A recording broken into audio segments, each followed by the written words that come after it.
오늘 하나님께서 하시고자 하는 일을 나타내심이라는 제목으로 말씀을 나누도록 하겠습니다. 어떤 선교사 한 분이 중국의 오지에서 선교 활동을 하고 있었습니다. 이제 선교 활동을 열심히 하고 집으로 돌아가는 길에 강도를 만나서 가지고 있는 모든 것들을 다 뺏기는데, 이 선교사님에게 중요한 건 안경이었어요. 시력이 안 좋은데 이 안경마저 뺏긴 거예요. 그런데 이 오지에서는 안경을 맞추려고 하면 아주 먼 곳까지 가야 되기 때문에 사실상 이제 불가능한 거죠. 근데 눈이 안 좋다 보니까 이 선교사님 마음속에 여러 가지 걱정이 드는 거예요. 집으로 돌아오면서 어떻게 하지? 안경을 맞출 수도 없고. 그런데 집으로 돌아오는 길에 문득 생각이 떠오르는 거예요. 그동안 사용하지 않았던 오래된 안경이 서랍 속에 있다는 것이 기억이 탁 난 거예요. 잘 됐다. 집에 돌아가서 그 안경을 꺼내서 쓰면 되겠구나 하고 이제 집으로 돌아왔습니다. 집으로 돌아와서 서랍 속에서 안경을 꺼내가지고 탁 쓰면서 하나님 앞에 감사의 기도를 드렸죠. 하나님 감사합니다. 그래도 쓸 안경이 있으니 감사합니다. 그래서 안경을 쓰고 이제 성경을 읽으려고 성경을 딱 펼쳐서 보니까 이게 어찌된 일입니까? 성경이 잘 안 보이는 거예요. 그래서 순간 당황스럽고 놀라서 안경을 딱 벗고 성경책을 다시 보는데 성경이 너무 잘 보이는 거예요. 하나님께서 고쳐주신 거예요. 고쳐주신 거예요. 이 선교사님은 안경을 주신 것만으로 감사했는데, 하나님께서는 진짜 안경을 잃었는데 진짜 시력을 주셔서 보게 됐다라고 하는 그런 이야기가 있습니다. 여러분, 우리가 인생을 살아가면서 다 우리가 두 눈을 뜨고 다 보잖아요. 그렇죠, 여러분들? 제가 얼마 전까지만 하더라도 잘 들리던 귀 중에 한쪽 귀가 안 들리니까 이 두 귀로 잘 듣는 것이 큰 축복이구나, 이런 걸 제가 깨달았거든요. 눈도 마찬가지예요. 눈도. 여러분, 우리가 눈은 다 멀쩡하잖아요. 여기 대부분. 그렇죠? 눈은 잘 보여요. 그런데 여러분, 중요한 것은 우리가 이렇게 인간적인 눈은 떠서 시력을 가지고 세상을 보지만 우리 영혼의 눈을 뜨지 않으면 하나님은 보이지 않는다라는 거예요. 하나님은 우리가 시력이 좋다고 해서 보이는 분이 아니시라 우리의 영혼의 마음의 눈을 떠야 보이는 분이 바로 하나님이다라는 것입니다. 여러분, 사람들은요 관심이 있는 것을 봅니다. 그렇죠? 여러분 잘 생각해 보세요. 평소에 여러분들이 생각하는 것, 관심이 있는 것이 눈에 보이고요, 관심이 없으면 남 눈에는 보이는데 내 눈에는 보이지 않을 때가 많습니다. 우리가 일주일 동안 교회 나오기 전에 만약에 세상 속에서 하나님을 보려고 하지 않고 세상적인 것에 관심이 많아서 열심히 세상적인 것을 보다가 주일 딱 한 번 나와서 하나님을 보면 여러분 믿음이 자랄 수 있겠습니까? 잘 안 자라는 거죠. 그렇죠? 그러니까 우리의 믿음이 성장하고 하나님과 동행하고 하나님의 응답을 받고자 한다면 평소에도 마음의 관심사가 하나님께 있어야 되는 거예요. 평소에는 관심이 없다가 주일 하루만 딱 관심을 가질 때 우리가 영적으로 성장하지 못하는 거예요. 그래서 여러분들이 한 주간 동안 늘 하나님을 묵상하고 생각하시면 하나님께서 여러분들 보여주실 거예요. 참고로 제가 짧은 한 달 동안 귀가 안 좋았는데 여러분들이 기도를 많이 해주셔서 제가 귀가 많이 좋아졌어요. 아주 놀랄 만큼. 여러분들 잘 못 느끼시겠지만 역시 기도의 힘이 크구나. 그래서 제가 지금 이거 뽑았잖아요. 귀에 이제 꽂고 있던 거. 아무튼 여러분, 우리가 하나님 앞에 간절하게 구하고 간절하게 기도하면 반드시 하나님은 우리의 간구를 들으신다는 것입니다. 저는 오늘 말씀을 통해서, 오늘 말씀에도 어쨌든 이 눈이 보이지 않는 사람이 등장하는데 이 사람이 나중에 눈을 뜨게 되죠. 이런 기적 사건 속에 있는 하나님께서 주시는 교훈을 찾아보고자 합니다. 먼저 오늘 말씀 1, 2절 말씀에 보면 예수님께서 제자들과 길을 가다가 맹인된 사람, 시각장애인을 만나게 됩니다. 이 시각장애를 만났는데 제자들이 예수님께 질문을 하죠. 예수님, 이 사람이 눈먼 사람으로 태어난 것이 누구의 죄 때문입니까? 이 사람의 죄 때문입니까? 부모님의 죄 때문입니까? 라고 질문합니다. 여러분, 이 제자들의 질문 속에 그 당시에, 예수님 당시에 많은 사람들이 질병을 어떻게 바라보고 이해하고 있는지를 우리가 알 수 있죠.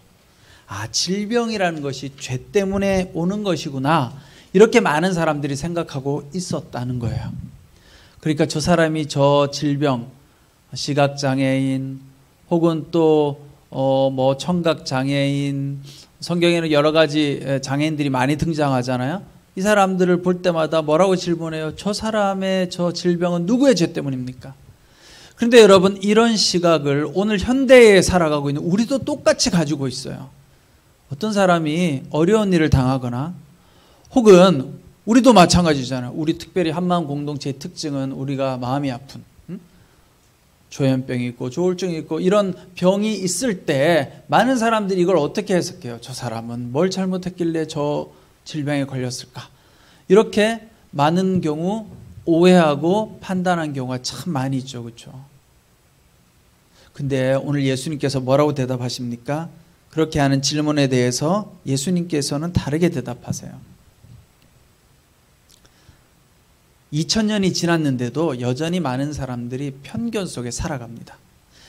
제가 예전에 어떤 한 청년을 만났는데 그 청년이 교회를 안 다녔어요. 근데 인생이 너무 힘들고 너무 괴로우니까 교회를 간 거예요. 혼자 스스로의 힘으로. 내가 교회 나가야 되겠다. 그래서 교회 나가서 성경 공부를 하면서 자신에게 성경을 가르쳐주는 청년부 같은 선배죠. 그 사람에게 자기 삶의 이야기를 한 거예요. 내가 인생을 살다 보니 이런 힘든 일이 있었고 가족 안에 이런 어려움이 있고, 그런 이야기를 쭉 한 거예요. 쭉 했더니 그 성경 공부를 가르쳐 주던 선배가 이렇게 이야기하더는 거예요. 네가 하나님 앞에 죄를 많이 지어서 그렇다. 그래서 이 친구가 그 말을 듣고 너무 마음이 상한 거예요. 그래서 자기는 교회를 안 나가기로 했다는 거예요. 여러분, 제가 그 이야기를 전해드리면서 참 지혜롭지 못하고 참 잘못된 해석을 하는 크리스찬들이 너무나 많구나. 너무나 쉽게 다른 사람의 어려움과 불행을 죄 때문이라고 말하는 사람들이 너무나 많구나. 그런데 오늘 예수님은 뭐라고 이야기하십니까? 그렇게 이야기했을 때 예수님은 이렇게 이야기하시죠. 예수께서 대답하셨습니다. 이 사람의 죄도 그 부모의 죄도 아니다. 다만 하나님께서 하시는 일들을 그에게서 드러내시려는 것이다. 그 사람의 죄 때문에 시력을 잃은 것도 아니고 그 부모의 죄 때문도 아니다. 여러분, 예수님의 이 말씀 속에 두 가지 메시지가 있습니다. 첫 번째는 어떤 사람이 겪는 질병 혹은 어려움의 문제가 왜 일어났는지 사실 정확하게 알 수 없다는 거예요. 그게 꼭 죄와 연결된 것이 아니다라는 거죠. 우리는 너무나 많은 경우 모든 걸 자꾸 죄하고 연결시켜요. 죄하고. 근데 이건 잘못된 생각이에요. 잘못된 생각. 그 사람이 왜 그 질병을 앓고 있는지는 사실 정확하게 알 수 없어요. 예수님의 말씀도 정확하게 설명이 모호해요. 그렇죠? 그냥 뒤에 하나님의 일을 드러내고자 하는 것이다 정도만 예수님께서 설명하셨지, 어쨌든 그 사람의 죄도 아니고 부모의 죄도 아니다 라고 이야기합니다. 여러분, 왜냐하면 성경에 보면요, 하나님은 선한 사람이나 악한 사람이나 동일하게 햇볕도 주시고 비도 주신대요. 여러분, 왜 그럴까요? 다 하나님의 자녀니까. 우리가 잘 생각해야 돼요.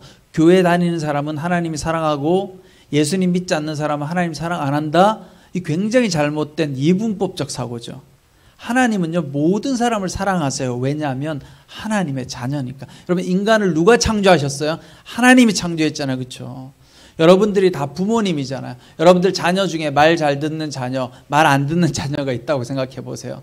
비록 말 잘 듣는 자녀가 좀 더 좋을 수는 있지만 말 안 듣는 자녀를 잘못되게 하거나, 내가 부모지만 저 녀석은 말 안 들으니까 내가 그냥 국물도 없어 이렇게 생각하세요? 그렇지 않죠. 보통의 정상적인 사랑이 많은 부모라면 말을 잘 듣든 안 듣든 똑같이 사랑해요. 그렇죠?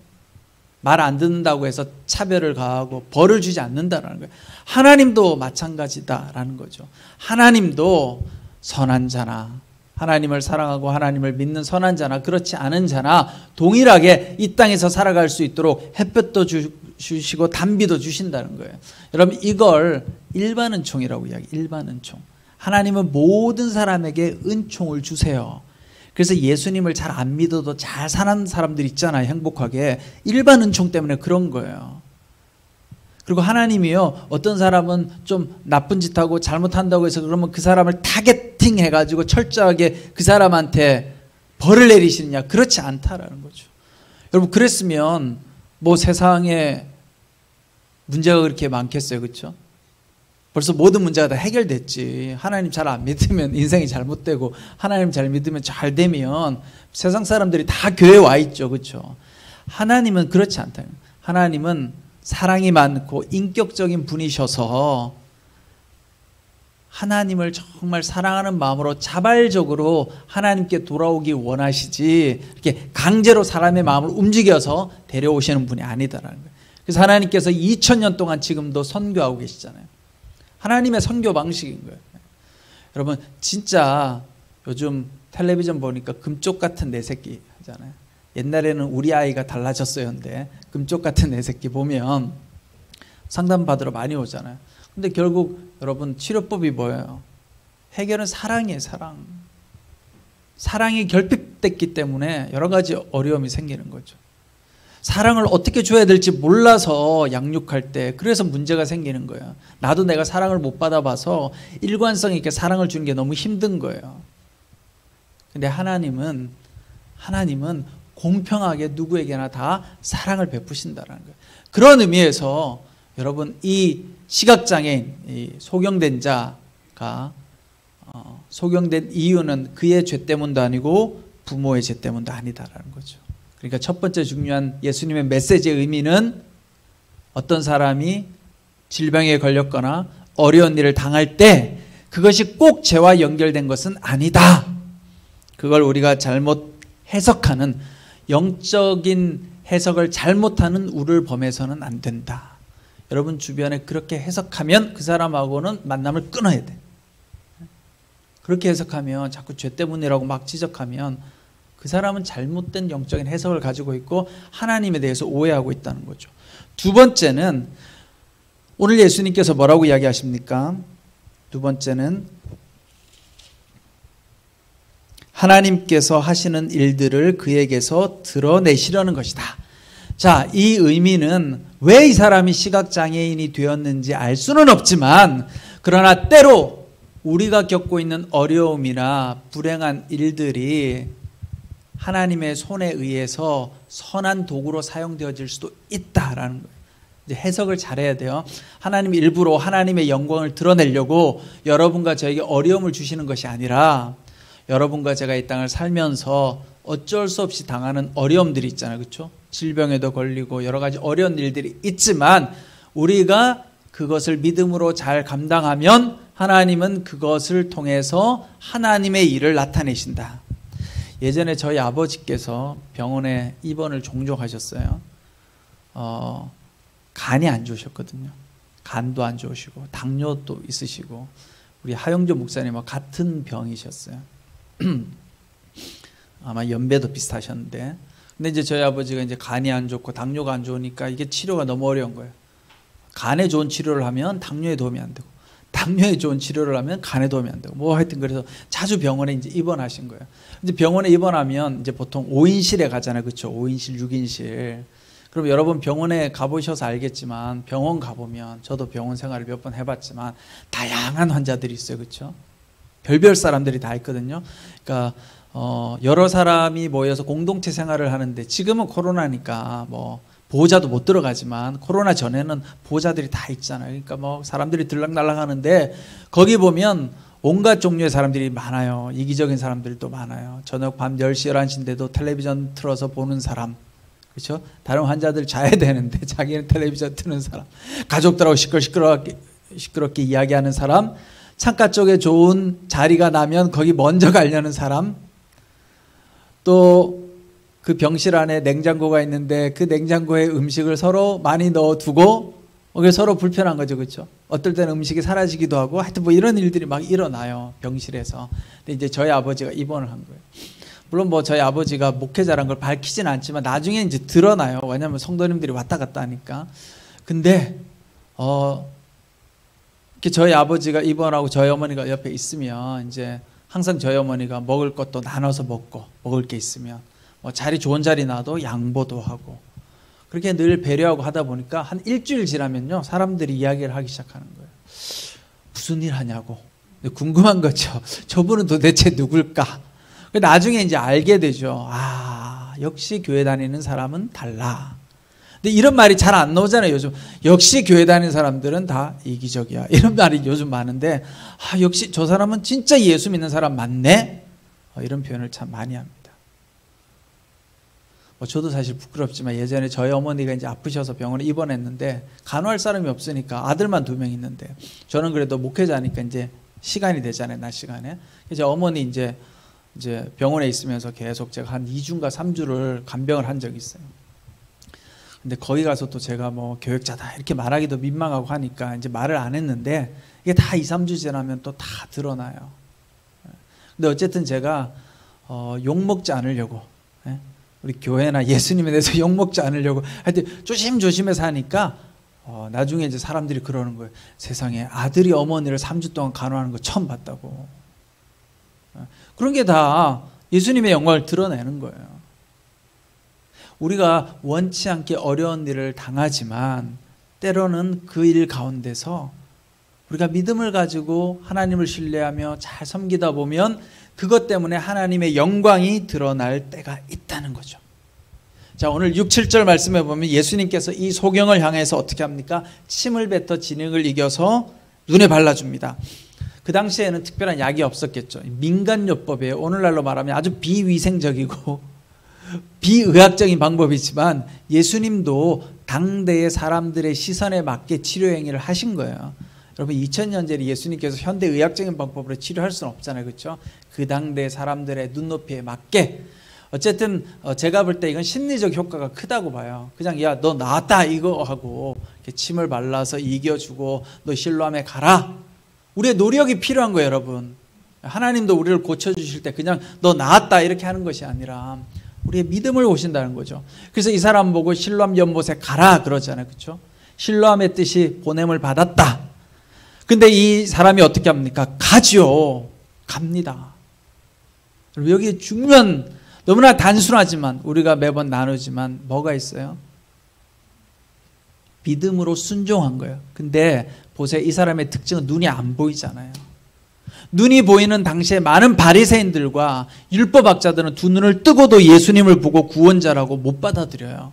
근데 이 소경은 눈이 어둡잖아요. 예수님을 본 적이 없어요. 듣기만 했죠. 그런데 마음의 눈을 떠서 예수님을 예수님으로 믿고 순종하니까 놀라운 기적의 역사가 나타납니다.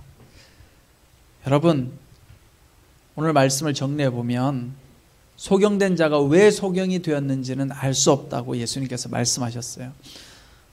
우리가 조현병에 왜 걸렸는지를 영적으로 해석하려고 하면 알 수 없어요. 근데 얼마나 과거에는 많은 경우 조현병, 특별히 귀신 들림과 오해해서 벌써 지금부터 한 3, 40년 전만 하더라도 기도원에서 얼마나 많은 진짜 무고한 이 조현병에 시달렸던, 소위 말해 정신질환에 시달렸던 분들이 기도원에 끌려가서 폭력을 당하면서 귀신이 들어갔다고 두들겨 패고 그냥 이런 일들이 얼마나 많았는지 몰라요. 그 멀쩡한 사람을 나중에 두들겨 패면 진짜 바보 되죠. 그렇게 폭력을 당하면. 그렇죠? 그래서 그걸 귀신 들렸다고 많은 과거에 목회자들이나 많은 신앙의 선배들이 모르니까, 의학적으로 무지하니까 그렇게 다 죄하고 다 연결시킨 거예요, 영적인 것과. 근데 여러분, 알 수 없어요. 왜 우리가 조현병에 걸렸는지, 여러분들이 왜 가족 중에 조현병 환자가 생겼는지, 물론 의학적으로는 우리가 보통 유전질환이라고 말하지만 그 외에는 영적으로 굳이 이게 왜 걸렸을까? 내가 믿음이 없어서, 내가 하나님 앞에 열심히 안 살아서, 그렇지 않다라는 거예요. 여러분. 이 땅에 일어나는 많은 비극들이 있어요. 여러분, 예수를 잘 믿어도요, 비극적인 사건들이 많이 일어나요. 그걸 가지고 그 단면을 보고 잘못 판단하면 안 되는 거예요, 여러분. 그것을 통해서 우리가 비록 힘들고 어렵지만 하나님 앞에 믿음으로 겸손하게 나가면 하나님께서는 그걸 통해서 선한 역사로 바꿔주신다는 거예요. 물론 여러분들 마음에 이런 마음이 들겠죠. 웬만하면 나는 그냥 안 걸렸으면 좋겠는데, 질병에. 그렇죠? 근데 여러분 그거 아세요? 아무런 질병도 없고 아무 문제도 없이 평안하게 살아가는 사람들이 세상에 아무도 없다는 사실이에요. 제가 몇 번 설교 때 이야기하잖아요. 저기 보면 저 대기업에 있는 분들, 예를 들어 대기업 총수다. 저분은 참 행복할 것 같아. 돈도 많고 사회적인 지위도 좋고 뭐 질병도 없는 것 같고 행복해 보이죠, 여러분? 아니에요. 다 어려움이 있어요. 그러니까 나만 이 더 큰 어려움을 당하고 나만 조울증이 있고 조현병이 있으니까 더 힘들까요? 여러분, 그렇지 않아요. 세상의 모든 사람은 각자의 다 인간으로서 지는 짐이 다 있는 거예요. 다 있는 거예요. 문제는 오늘 나에게 주어진 상황을 내가 어떻게 받아들이고 어떻게 해석해내고 어떻게 믿음으로 잘 나가느냐. 그러면 하나님께서 그 가운데 은혜도 주시고 기쁨도 주시고 평안도 주시는 거예요, 여러분. 믿으셔야 돼요, 여러분. 네. 제가 지난 몇 주 동안 귀가 아파가지고 힘들었는데 그때 여러 가지 생각이 또 드는 거예요. 그래. 아프다는 게 얼마나 힘든 건가. 사람들의 마음이 또 다 이해가 되고, 또 저도 이제 테스트하는 거죠. 내 믿음을. 믿음이 그냥 낮아졌다가 올라갔다가. 여러분, 저도 얼마나 제가 제게 손 올리고 기도 많이 한 줄 아세요, 여러분? 혼자서 기도하는 거죠. 하나님, 이 귀를 고쳐주십시오. 혼자서 많이 선포했어요. 청신경이 살아나게 해주시옵소서. 여기 손상된 모든 것들이 약이 들어가서 다시 회복되게 해주시옵소서. 제가 혼자서 그렇게 기도를 많이 했어요. 진짜 놀랍게도 정말 많이 좋아졌어요. 제가 너무너무 감사하죠. 물론 많은 분들이 기도해서 그렇겠지만, 여러분, 이게 잘 안 들리다가요, 잘 들리니까 얼마나 행복한지 모르겠어요. 그런 것이 여러분 삶의 기쁨인 거예요. 꼭 모든 것이 형통하고 평안한 것만 기쁨이 아니라 축복이 아니라, 때로는 우리가 어려움 가운데서 건짐을 당할 때, 구원함을 받을 때, 또 여러분, 저의 연약함 때문에 여러분들이 기도해 줬잖아요. 함께 기도하는 분들이 있다는 걸 보면서 감사하기도 하고 기쁘기도 하고. 그래서 여러분들 여기 다 조현병 있으신 분들, 그렇죠? 조울증, 조현병 힘드신 분들 낙심하지 마시고 열심히 치료하고 열심히 하나님 앞에 기도하고 간구하다 보면 반드시 하나님께서 여러분들의 인생을 선하게, 오늘 이 눈먼 자의 눈을 뜨게 해주신 것처럼 하나님께서 역사하실 줄 믿습니다. 여러분, 믿음 가지고 혹시 지난 한 주간 생활하시면서 이게 절망이 되고 낙심이 되고 그러셨다면, 하나님, 나를 구원하여 주십시오. 하나님, 나를 통해서 하나님의 영광이 나타나게 해주십시오. 여러분, 여러분들을 통해서 하나님의 영광이 드러나야 하지 않겠습니까? 드러날 수 있어요. 여러분들을 통해서, 이 한마음을 통해서. 여러분, 정말 대한민국에서 유일하게 이런 예배가 온누리교회 있잖아요. 이 예배가 희망이 되어야 되지 않겠습니까? 이 땅 가운데 정말 저 한마음에서 예배드리면서 치유가 일어나고 회복이 일어났구나. 여러분, 우리가 다 그런 사명 가지고 여러분 여기 앉아 계신 거예요. 그럼 믿음 가지고 승리하는 여러분 되시기를 간절히 축원합니다. 기도하겠습니다.